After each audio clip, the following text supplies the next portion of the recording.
မင်္ဂလာပါတချေတို့ဒီတင်ကြားရေးလောကမှာပေါ့နော်ဒီစာတင်ကြားတဲ့ထဲဒီစာရဲစာတမ်းအလုပ်တွေဒီ lesson plan ရေးတဲ့ဟာတွေမိကွန်းထုတ်တာတွေနဲ့အဲ့ဒါတွေကအချိန်ပို့ပြီးတော့ကုန်တာပေါ့နော်ဆိုတော့ပြီးတော့လည်းပင်လဲပင်မဲနဲ့စာတင်ချိန်ကတနားရီဆိုလို့ရှိရင် lesson plan ထုတ်တာတွေမိကွန်းဆွဲတာတွေကတနားရီနှစ်နာရီလောက်ကြာနေတက်တာမျိုးတွေရှိရပေါ့နော်ဆိုတော့အဲ့ဒီဟာတွေအတွက်အလွယ်ကူဆုံးwebsite လေးတစ်ခုပေါ့နော်အဲ့ဒါကကြတော့ဒီ AI tool လေးတစ်ခုဖြစ်တဲ့Magic School AI ပေါ့နော်အဲ့ဒီ AI နည်းနဲ့မိတ်ဆက်ပေးပါမယ်ဆိုတော့ Google Search bar မှာဒီ Magic School AI လို့ရိုက်ထည့်ပြီးတော့ log in လေးဝင်ရပါမယ်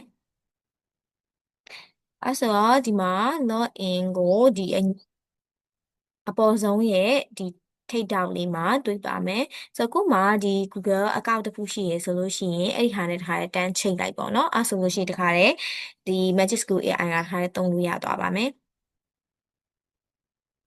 သူကကျတော့ဒီတစ်လားစာ free ပေးထားတာပေါ့နော်ဆိုဒီမှာဆိုရင်ဒါသုံးတာ9ရက်ပဲကျန်သွားတယ်ဒီအောက်မှာပေါ့နော်ဒီဘက်ဘယ်ဘက်ရဲ့ဒီအောက်ဆုံးထောင်းနာလေးမှာသူရက်လေးပေးထားတာသူကတစ်လားစာတော့ဒီ free ပေးထားတယ်ပေါ့နော်ဒီချာနောက်ထပ်လရေသုံးမယ်ဆိုရင်နောက်ထပ် account တစ်ခုအသစ်နဲ့သုံးရင်သုံးမသုံးလို့ရှိရင်သူရဲ့ဒီ premium ကိုဝယ်ပေါ့နော်ဆိုတော့အဲ့ဆိုရင်ဒီ Magic School AI အကြောင်းလေးနည်းနည်းပြောပြပေးမယ် Magic School AI ဆိုတာကဒီ teacher တွေအတွက်ပေါ့နော်ဒီတည်တံ့ထုတ်ထားတဲ့ဒီ AI assistant လက်ထောက်တစ်ခုဖြစ်တယ်ပေါ့နော်သူကဘာဖြစ်လို့လဲဆိုတော့ဒီအချိန်ကုန်လဲတက်တာစီရယ်ပြီးတော့ idea တက်တွေရစီရယ်ပြီးတော့ work life balance ဖြစ်အောင်ပေါ့နော်အဲ့ဒီအတွက်ကို teacher တွေအတွက်ရည်ရွယ်ပြီးထုတ်ထားတာ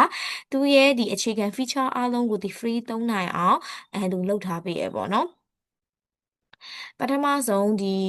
Magic School AI နဲ့ရောက်ပြီဆိုလို့ရှိရင်သူ့ထဲမှာ true ပေါင်း60ကျော်ရှိရပေါ့နော်ပုံမှန်ဒီ AI ChatGPT တို့ Gemini တို့မှာဆိုလို့ရှိရင်မေးခွန်းမေးအဖြေဖြေအဲ့လိုပုံစံမျိုးပဲပေါ့နော်ဒီမှာကကျတော့သူက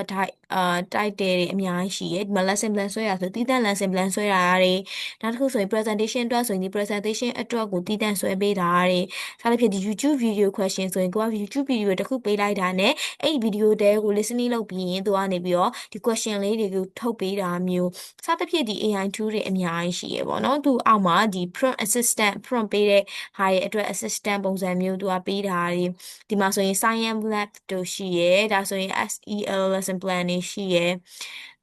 သူ့မှာဒီသုံးတဲ့ဟာက true ပေါင်း60ကျော်တောင်ရှိရယ်ဆိုတော့ကိုနဲ့ကိုလိုချင်တဲ့အရာလေးတွေကိုတွားပြီးတော့စမ်းကြည့်လို့ရတယ်ပေါ့နော်ဆိုပထမ